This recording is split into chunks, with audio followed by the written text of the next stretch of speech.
আসসালামু আলাইকুম। আসলে কয়েকদিন ধরে আমার এত ব্যস্ততা বলতে আসলে মানুষ থাকে না, অনেক প্রবলেমের মধ্যে ফেস করতে হয়। আর একটা যদি বিজনেসের মধ্যে থাকি, বিশেষ করে এই সময়টা বিজনেসম্যানদের জন্য সত্যি খুব খারাপ যাচ্ছে। সেরকম আমারও একটা খারাপ সময় যাচ্ছে, খুবই মানে খুব খারাপ সময় যাচ্ছে। তারপরেও বলবো আলহামদুলিল্লাহ। এখন খারাপ কিছু বললেও সমস্যা, ভালো কিছু বললেও সমস্যা, নজর লাগে সবার। ভালো কিছু দেখলে, ভালো কিছু বললে আসলে ছবি ভিডিও এগুলো তো ছবির মতোই হয়, ছবিটা আসলে ছবির মতো হওয়া উচিত আমি মনে করি।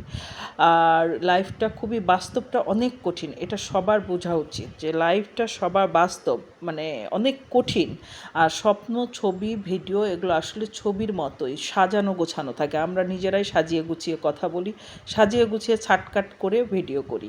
তো এই জন্য মানুষ মনে করে যে ছবি যেটা দেখছি এখনও মানুষের মনে থেকে এটা, আমি আপনি একই জায়গায় বসবাস করি, বাট লাইফটা